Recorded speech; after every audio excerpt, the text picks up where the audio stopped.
इस समय हम हैं एटा नगर पालिका अध्यक्ष राकेश गांधी जी के साथ।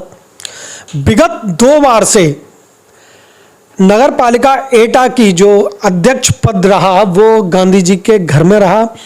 12 से लेकर 17 तक गांधी जी खुद अध्यक्ष रहे। उसके बाद इनकी पत्नी इस समय मौजूदा अध्यक्ष हैं। जो इलेक्शन जीत के आए तो आपका नारा था दूसरे इलेक्शन में विकास की आंधी राकेश गांधी, यही था।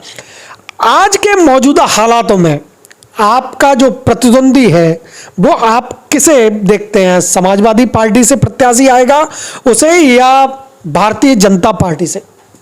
देखिए, वर्तमान जो शहर के हालात हैं इसमें जो मैं महसूस कर रहा हूँ, मेरी न तो भारतीय जनता पार्टी के प्रत्याशी से कोई प्रतिद्वंदिता है और न समाजवादी पार्टी के प्रत्याशी से है। इस बार तो चुनाव एक तरफा होने जा रहा है और लोग राजनीतिक जो अपनी भावनाएं हैं उनसे ऊपर उठ करके जो मेरा 12 साल का कार्य है, 2 साल तो मैंने अपने पैसे से कार्य किया है, पालिका चलाई है, जो शायद भारतवर्ष में प्रथम उदाहरण है। और उसके 10 साल मैंने जो कार्य किया है सभी वर्गों को साथ लेके, और जो विरोध अभी आपने एक चर्चा की थी कि विरोध होता है, तो ये पहली नगर पालिका है कि जिसमें पूरे शहर में मेरा कोई किसी तरह का विरोध नहीं हुआ। कुछ राजनीतिक प्रतिद्वंदी लोगों ने या किसी व्यक्ति ने, 2-4 व्यक्तियों ने जो निजी स्वार्थ में मुझ पर आरोप लगाए थे, वो भी आरोप जो है निराधार साबित हुए हैं। मैं ये कैसे मान सकता हूं कि वो निजी स्वार्थों के लिए, क्योंकि वो सभासद थे, जो भी विरोध कर रहे थे वो आपकी नगर पालिका में बैठ के और खुले मंच से आपका विरोध कर रहे थे। क्या जांच बैठी?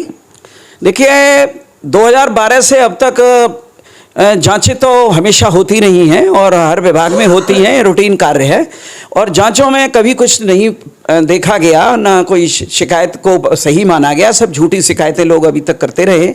और जहाँ तक जो लोग हमारे ऊपर तरह तरह के जो आरोप लगाते रहे, वो एक्चुअल में ऐसा था कि जैसे उन्होंने हमसे किसी बात की अपेक्षा की और उनकी पूरी कर दी तो हम बहुत ही ईमानदार चेयरमैन हैं, बहुत अच्छे चेयरमैन हैं, और अगले महीने अगर हमने उनकी पूरी नहीं की तो हम सबसे भ्रष्ट चेयरमैन हैं। तो ये इस तरह से थोड़ा सा 2-4 लोग थे ऐसे जो आरोप लगाते रहे और उससे कोई फर्क नहीं पड़ता।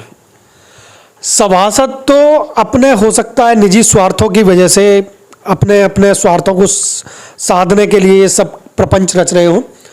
आम जनता के बीच जब आप आज जा रहे हैं वोट मांगने के लिए, जनता का रुख क्या नजर आ रहा है आपको? देखिए, सही बात तो यह है कि जनता का जो वास्तविक रुख तो कोई नहीं परख पाया, क्योंकि जो भी प्रत्याशी चुनाव लड़ता है उसको हरा हरा दिखाई देता है। जनता सबसे यही कहती है, अरे आप इस गली में क्यों आए, आपकी तो पूरी गली है। और इसी मुगालते में हमारे यहाँ कुछ प्रत्याशी चुनाव लड़ रहे हैं। अब वो 2-4 हज़ार वोट पे सिमटेंगे। मैं अभी भविष्यवाणी कर रहा हूँ, हालांकि मैं ज्योतिषी नहीं हूँ, लेकिन पूरा शहर उनसे कह रहा है, अरे भाई साहब लड़ो, अरे भाई आप चिंता मत करो, लेकिन उन्हें वोट नहीं मिलना है। वोट एक्चुअल में पिछली बार भी हम 2012 का चुनाव तो इतने भारी मतों से जीते हैं कि सपा, बसपा, कांग्रेस, भाजपा, जितने भी पार्टी के लोग लड़े थे, जितने प्रत्याशी थे, सबके वोट जोड़ लो तब भी हमारे बराबर नहीं थे। पिछली बार का जो चुनाव 17 का हुआ उसमें काउंटिंग में बहुत भारी गड़बड़ी कर दी गई। फिर पूरा शहर वहाँ इकट्ठा हुआ, बवाल हुआ ज़बरदस्त, और प्रशासन को जनता के दबाव में मुझे घोषित करना पड़ा। ये तो जग जाहिर है। इससे पहले जो जिला पंचायत का चुनाव आया और एमएलसी का जो चुनाव था उसमें कई प्रत्याशियों के कपड़े फटे, बवाल हुआ। बीजेपी की सरकार थी, समाजवादी पार्टी यही चिल्लाती रह गई कि बीजेपी गुंडई कर रही है, और समाजवादी पार्टी पर इसके उलट हमेशा से एक इल्जाम रहा कि ये गुंडों की पार्टी है, इसमें गुंडे ही ऊधम करते हैं। इन सबके अपोजिट आप एक निर्दलीय प्रत्याशी के रूप में लड़े और जीते। उनको देखते हुए आपको लगता है कि ये जो इलेक्शन होने जा रहा है नगर निगम का, नगर पालिका का, ये साफ सुथरा इलेक्शन होगा? देखिए, इसमें आज मेरी पत्नी ने एटा नगर पालिका अध्यक्ष पद का नामांकन किया है। और यह भी चर्चा थी कि राकेश गांधी को पर्चा नहीं भरने दिया जाएगा, राकेश गांधी का पर्चा छीन लिया जाएगा, फाड़ दिया जाएगा, लेकिन ऐसा कुछ नहीं हुआ। और मैं आपके चैनल के माध्यम से यही कहूँगा कि एटा में जो वर्तमान जिलाधिकारी महोदय हैं अंकित कुमार अग्रवाल और वरिष्ठ पुलिस अधीक्षक अजय शंकर सिंह साहब, ये दोनों अधिकारी जब से आए हैं तब से मैं ये दावा कर सकता हूँ कि एटा में जितने भी अराजक तत्व हैं वो या तो भूमिगत हो गए हैं या फिर जिला छोड़ गए हैं। आपका मानना है कि चुनाव जो होगा बिल्कुल पाक साफ होगा? चुनाव दोनों अधिकारी अगर रहेंगे, ये अंकित कुमार अग्रवाल जी जिलाधिकारी रहेंगे, उदय शंकर सिंह साहब रहेंगे, तो पत्ता नहीं हिलेगा, बिल्कुल ईमानदारी का चुनाव होगा, इसमें किसी के साथ अन्याय नहीं होगा।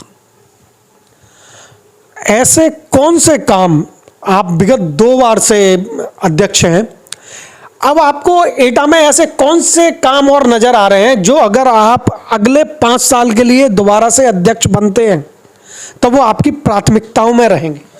सबसे पहला काम तो हमारा ये होगा कि एटा शहर में 300 करोड़ का लगभग कार्य सीवर का हमने ही मंजूर कराया था, जो काम चल रहा है।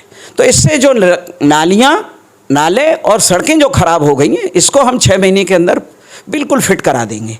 दूसरा, जो प्रमुख मार्गों पर जो बिजली के पोल खड़े हुए हैं, आवागमन में बाधा पहुंचा रहे हैं, तो उनको हम अंडरग्राउंड विद्युतीकरण कराएंगे, ट्रैफिक लाइट लगवाएंगे और ग्लोशाइन बोर्ड और ये एलईडी से चौराहों का सुंदरीकरण करेंगे। पूरे शहर में तिरंगा लाइट लगवाएंगे, अभी भी हमने जीटी रोड पे तिरंगा लाइट लगवाई है। और नाले नालियों को सही कराएंगे और तालाब जो एटा के हैं बड़े गंदे हालात में, इनको सफाई करा के इनका सुंदरीकरण कराएंगे। एक गरीब लोगों के लिए ऑडिटोरियम एयर कंडीशन बनाएंगे ताकि गरीब लोग भी, उनकी कन्याओं की शादी भी, जो बड़े घराने वाले लोग तो शादी कर लेते हैं अच्छे गेस्ट हाउस में, एक गरीब लोग नहीं कर पाते, तो उनके लिए। ताकि साथ ही हमने एक और आइडिया है और हमने लोगों को वायदा किया है, वो करेंगे कि हम 20 ई रिक्शा खरीदेंगे। हो सकता है 30 भी हो सकते हैं, 40 भी हो सकते हैं। तो शहर में हम केवल जो हमारी माताएं बहनें बाजार आती जाती हैं, तो उनको हम कह देंगे इनमें फ्री आओ जाओ अपने मिलने जुलने के लिए। तो ये काम भी करेंगे। और भी कुछ अच्छे कार्य हो सकते हैं जो अभी हम आपके चैनल के माध्यम से हमारे मस्तिष्क से उतर रहे होंगे तो नहीं है, लेकिन एटा शहर में जो भी बेहतर से बेहतर सौंदर्यीकरण का काम भी करेंगे। जनता से क्या कहना चाहते हैं? जनता से हम यही कहेंगे कि देखिए, मैंने पहले भी कहा, आज भी कह रहा हूँ कि आपके घर में नई बहू आएगी तो वो बेहतर काम नहीं कर पाएगी। वो सासू माँ को बार बार पूछेगी कि हल्दी कहाँ रखी है, किचन कहाँ है, आटा कहाँ है ना, और ससुर जी मिर्च कैसी खाते हैं, उसे आइडिया ही नहीं है। और 5 साल उसके निकल जाएंगे। लेकिन पुरानी बहू होगी जो 10 साल से घर में आई हुई होगी, वो सासू माँ से ज़्यादा जानती है। तो मैं ये कह सकता हूँ 12 साल का जो मेरा अनुभव है शहर की सेवा का, वो शहर के लिए बहुत हितकारी होगा। और मैं 24 घंटे पालिका का कार्य करता हूँ। मैं तो कोई अब बिजनेस भी नहीं करता। पहले मैं अपना 24 घंटे 12 घंटे और तमाम पूरा समय दे के स्कूल चलाता था, लेकिन मैं स्कूल वगैरह का काम भी नहीं देखता, पूरा टाइम देता हूँ।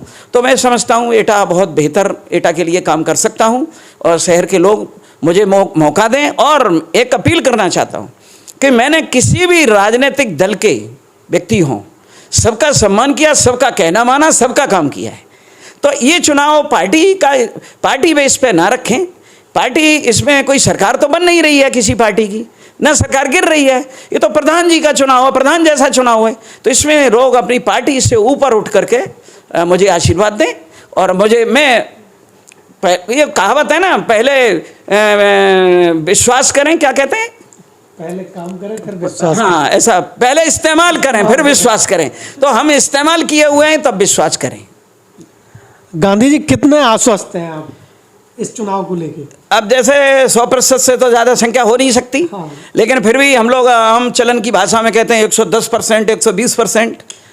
पिछले नगर पालिका अध्यक्ष के चुनाव में और आज के नगर पालिका अध्यक्ष के चुनाव में राजनीतिक अगर सरगर्मियां देखें, इस समय उत्तर प्रदेश के अंदर जो माहौल है उसको देखते हुए आप कितने आश्वस्त हैं कि आदमी, जो असल में होता क्या है कि ये एक कहीं ना कहीं जातिगत फैक्टर बहुत काम करता है।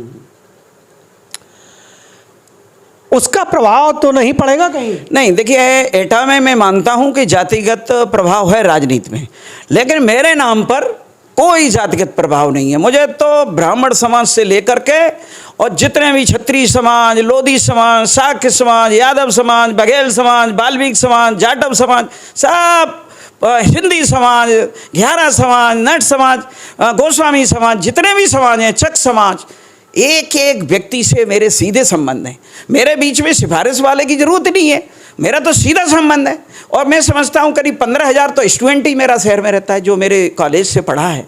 15,000 स्टूडेंट लोग जिसके कॉलेज से पढ़े हुए गुरु चेले के संबंध वाले रहते हो, उसको चुनाव कौन हरा सकता है? आपने किसी बड़ी पार्टी से टिकट की उम्मीद नहीं की? नहीं, मेरे से हर पार्टी मुझे टिकट देना चाहती है एटा की। हालांकि मैंने आज तक सभी लोगों से निवेदन किया कि भाई देखो, मैं किसी पार्टी से चुनाव लड़ूंगा तो मैं हार जाऊंगा। तो मैंने सभी लोगों को हाथ जोड़ करके निवेदन कर लिया कि भाई साहब, मुझे निर्दल ही रहने दो और निर्दल ही लड़ने दो और निर्दल ही सेवा करने दो। हाँ, मैं ये एक और आपसे बात कहना चाहता हूँ कि अब मैं आने वाले जीवन में कभी कोई पार्टी ज्वाइन नहीं करूँगा। मैं हमेशा निर्दल रह के शहर की सेवा करूँगा और नगर पालिका चुनाव के अलावा कोई चुनाव भी नहीं लड़ूंगा। ये मेरी रोजी रोटी है। जिस विद्यालय की ऑफिस में बैठा हूँ, ये मेरे लिए तो भाई मंदिर है। ये मैं यहाँ शपथ लेता हूँ आपके चैनल में कि मैं नगर पालिका के अलावा भैया कोई चुनाव नहीं लड़ूंगा, क्योंकि मेरे बस की बात नहीं है इससे बड़ा चुनाव लड़ना। हमसे बात करने के लिए बहुत बहुत धन्यवाद। नमस्कार, मैं प्रवीण यादव और आप देख रहे थे BBC भारत।